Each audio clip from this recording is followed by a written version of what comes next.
but don't do it alone. And if you feel alone, then there's a problem with the situation, because that is never what we want. Hi, my name is Jenny, and welcome back to Beating the Odds Conference Conversations. Real stories, bold insights, and unforgettable moments.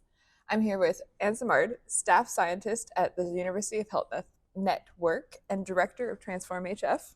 Welcome. Hi, welcome. Thank you. So we're going to ask you a couple of questions today here at the conference.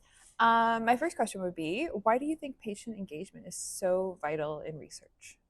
Oh, wow. That's the best question ever. That's a very easy one. I mean, at the end of the day, the whole purpose of research is to improve the quality of life and outcomes for people with heart failure. And who better to know what's needed than patients, caregivers, and family members who really experience the ups, the downs, the challenges, whether with the disease itself or with accessing care, with lack of access, with medications, with all the tough decisions around advanced therapies. So really the fundamental notion of why we do research needs to engage patients throughout every aspect of the research journey. That's awesome. Thank you. With the, I'm not sure how familiar you are with the BHI grant and how it's now necessary to use a patient as a co-PI. How do you think that's going to advance kind of where we have gone through patient engagement and research? So I think it's a really bold advance to have a patient as a co-PI on a study, and lots of studies have done so. I think there's been in the past a number of structural challenges. So for example, with tri-council grants, you need to be able to hold the funds. And so it puts a lot of challenges on a patient co-investigator because you can't hold funds. I think in order to kind of change the paradigm about the patient researcher and the patient co-PI, we also have to acknowledge that, you can't do that without infrastructure and support. So I think it's sort of like a double-edged sword. It pushes the agenda about patient engagement forward in a very purposeful, very necessary way.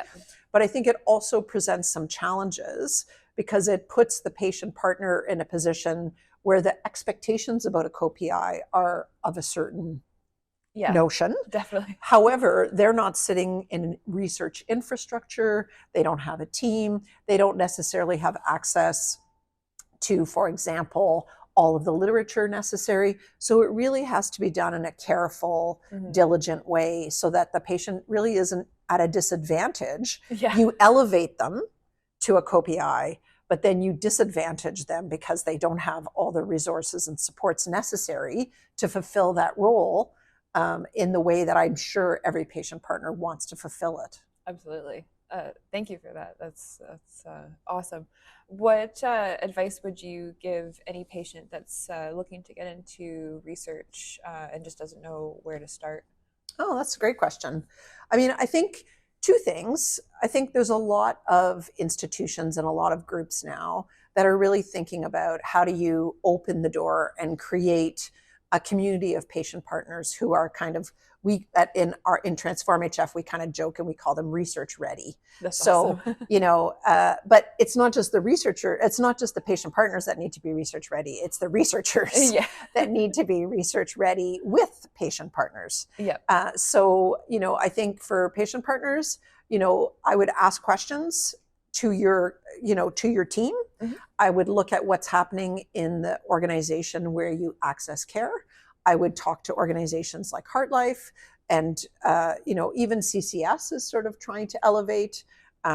We at Transform, we post patient opportunities on our website, on the Heart Hub. We put it in our newsletter. So I think there's a good network of people that are really trying to think about how do we make it easy, but then at the same time, while you make the opportunities known, as a patient partner, you want to think about what are all the questions and how do I prepare myself to be part of this journey?